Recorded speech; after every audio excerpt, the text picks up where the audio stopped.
Thanks for having me, and it's really an honor to be here. This is my first SAC talk, and I really care about this university and hope to help you all today. We're here to talk about engineering licensure. Engineering licensure is a lot more detailed than such a thing. Engineering licensure is a subset of all the things it means to do the right thing and to live a good life as a professional engineer, whether you are a licensed professional engineer or not.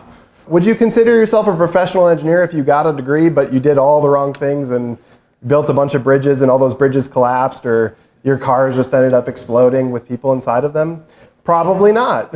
So that's a lot of the ethos of what professional engineering is all about. When I was a student, one of the SAC talks that was going on was by this alum, Charlie Baker. And Charlie told us that regardless of whether you get licensed or not, and irrespective of the license, everybody should become a professional engineer that attends this institution. Because his argument was that it'll help you round out your fundamentals after graduating. I don't think anybody going to this school can say with a straight face that, yes, in these 10 to 12 week terms, I learned everything there was to learn about my degree. Right? I mean, so this is one of the main points that I want to bring up, which is professional engineering licensure is important for Kettering students in particular because there are trade-offs associated with getting as much work experience as you do. The key points about the professional engineering topics, we'll say, are predominantly two exams that the National Council of Examiners in Engineering and Surveying put out, called the Fundamentals of Engineering exam and the Professional Engineering exam. You can actually take the Fundamentals of Engineering exam whenever you want. You can take it before you graduate. And a lot of times when I've seen people take this exam, it has resulted in a dramatic boost in the confidence of Kettering students. Because as they're going through this obscure institution, they often ask themselves, am I similarly obscure? And a third-party exam really helps you determine, yes, in fact, you are definitely above threshold in those things. And when you have that increased confidence, you end up showing up much better in job interviews that you maybe thought you couldn't get. So I have only good things to say about the FE exam and PE exam for Kettering students in particular. The aspects of the exam have changed. It's now computer-based. They give you a reference handbook that you can use to control F and search certain formulas and things like that. I don't necessarily have a value judgment on whether that's good or bad. It is what it is. But I do think the real important part about professional engineering licensure is doing the right thing. Because you can get a degree, you can have experience, and still do the wrong thing. And if you don't have the resolve to do the right thing even when it's tough, I don't know if that's professional engineering.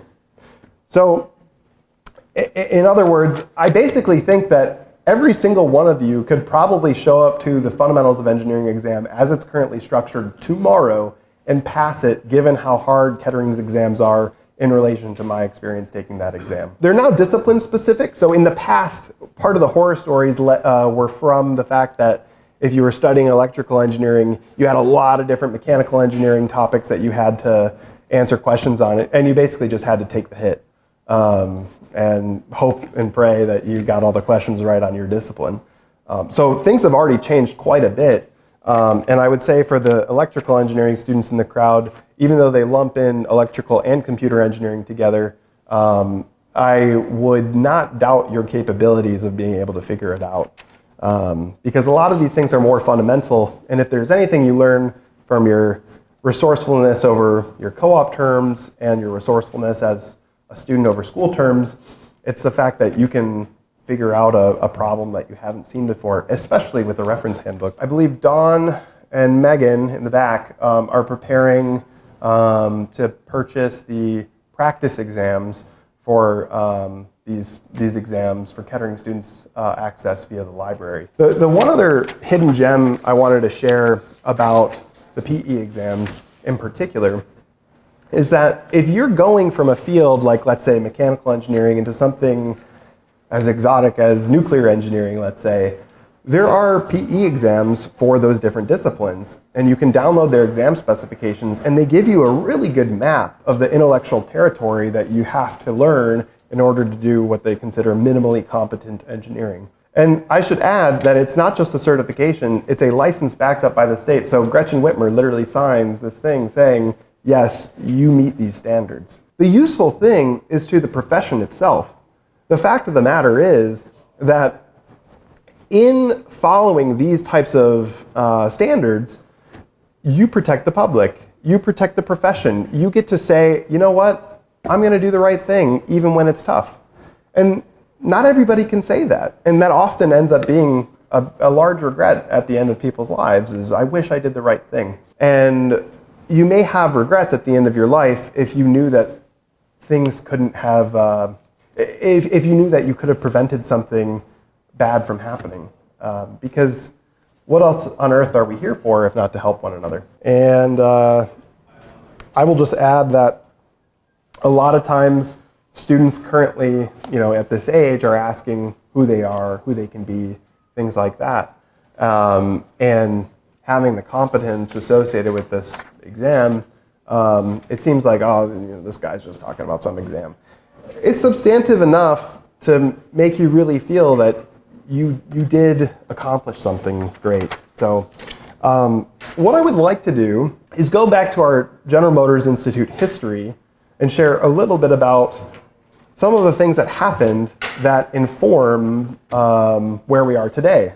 And one of the things we learn is, who here has heard of the Sobey Scholars? Okay. Al Sobey was our university's first president. And when Al Sobey was born in, 1885, 5 years later, his father died in a mining engineering accident. And the result of this mining engineering accident causing his father's death is what led to him needing to take on an apprenticeship to pay his way through school. As he became the very first president of what would become Kettering University at only 23 years old, he basically had enough life experience to acknowledge what the institution needed to do in order to help the students best, given the bitter experiences that he had. I want to share something quickly, which is basically a bit of art from 1885 and 1890 to give you an idea of what was going on culturally during this time that will inform what Kettering came to be. This is before the electron was even discovered in 1897 by J.J. Thomson, that society artistically began to start considering the value of science in the modern way. After that is this pretty awful painting called Mammon. Does anybody know what mammon means? It's a biblical term for basically wealth, but the pursuit of which is extremely negative. So already what I'm kind of getting at here is you have some semblance of what would be your school term in this scientific pursuit and the kind of industrialization and pursuit of wealth that would characterize your work term the year that Al Sobey was born. After he was born, 5 years later when his father would die, this was a painting by Vincent van Gogh. So you're already seeing in this second industrial revolution the juxtaposition of this carriage with a train, and this carriage would soon become irrelevant. And one of the things that Van Gogh did is he said, "Lately I've been working a lot and quickly. By doing so, I'm trying to express the desperately swift passage of things in modern life." So clearly everybody felt that progress was progressing a little bit too fast. So this was 1919, the year that Kettering University was founded, or when it was. Straight after World War I, in 1919, we also have this French painting that just shows how complex cities started to become. This may seem somewhat boring if you're not interested in art, but I argue to you all that it can be a really remarkable lens for you to understand the society that this institution was born into. So one of the things that I think all of you should be aware of is the importance of art as an engineer. There's a poetic passage from a book that predicted the internet about 20, 30 years before the internet happened. The percussed victims of the new technology have invariably muttered cliches about the impracticality of artists and their fanciful preferences. But in the past century, it has come to be generally acknowledged that, in the words of Wyndham Lewis, the artist is always engaged in writing a detailed history of the future because he is the only person aware of the nature of the present. Knowledge of this simple fact is now needed for human survival. The ability of the artist to sidestep the bully blow of new technology of any age and to parry such violence with full awareness is age-old. Equally age-old is the inability of the percussed victims who cannot sidestep the new violence to recognize their need of the artist. To reward and to make celebrities of artists can also be a way of ignoring their prophetic work and preventing its timely use for survival. The artist is the man in any field, scientific or humanistic, who grasps the implications of his actions and of new knowledge in his own time. He is the man of integral awareness. It's important in particular because you are at a time when decarbonization in the automotive industry is happening, artificial intelligence is gripping you. You all have to understand what the future you're going to lead in and live in is going to be. But if you don't have a conception of what that future is, how do you know how to prepare for it? And often artists, they can be technical in a sense too, as mentioned, but they have a way of almost taking mystical insights and not necessarily using logic to come to their conclusions, but still coming to the same conclusions that somebody using logic would come to. And this is particularly characteristic of what I would consider high culture art, not necessarily just anything that somebody makes on the street, but somebody really tuned in to certain things. And one last thing that someone who kind of sold Sobe on the idea of becoming president of GMI, this guy Robert Wise, the Industrial Fellowship League, he said, "The factories can have a force of men in training to meet their needs for executives and mechanics, and many men would be inclined to remain at their jobs if they felt they were making headway in their education." But I really question this in some ways, because how many of you feel like your education is always, as we often say at this university, helping you make headway at the tasks in your job? Sometimes they do, sometimes they don't.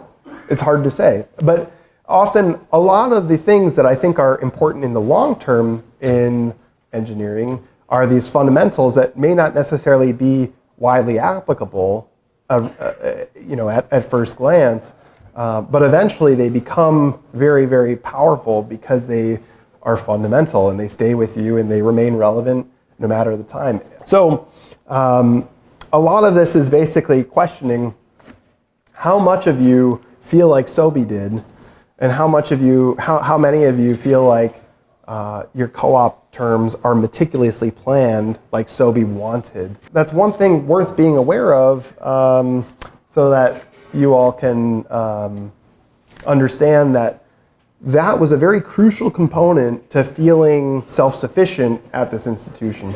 Why must a lawyer or a doctor be licensed in no matter what they do, whether they're employed for a company or a government or something like that? But that's not necessarily the case in engineering. It raises a lot of questions, and I highly, highly, highly recommend you all take a look at that, because it really goes to the core of what it means to do professional engineering, which is, yes, sometimes you have to ask management to add costs, which people don't want to do. But you have to ask yourself, do I take the risk of adding cost, or do I take the risk of causing more deaths than I would ever be comfortable admitting? So there's a lot there, but probably the best aphorism for what it means to do professional engineering and good science is, in science, if you know what you're doing, you should not be doing it, because science is about discovering new things. So why would you be doing science on something if you already know what it is? And in engineering, if you do not know what you're doing, you should not be doing it. Because if you're making something that other people will live in, drive in, fly in, things like that, the big question there is, why do you not know what you're doing when the public's lives are on the lines? So a lot of this history of professional engineering goes back to a number of different things. But the odd thing, the enigma about professional engineering is that most engineers in the audience or anywhere would really stand to benefit financially from it. I'm not necessarily saying that you should be for it or you should be against it, because there are economic trade-offs associated with everybody being licensed. But if we maintained earlier that if you do a better job and you feel more confident as a result of knowing what you're doing when maybe people aren't training you about things or meticulously planning your work like Sobi wanted, this can be very powerful for you, because you start to understand a field much better and you're able to go into it much more confidently about doing the right thing, and you can feel satisfied about the things that you've built. The proposal I'd like to make to you all, until we figure out how to professionalize engineering at the systemic level, is to consider getting your fundamentals of engineering exam done and your professional engineering exam done.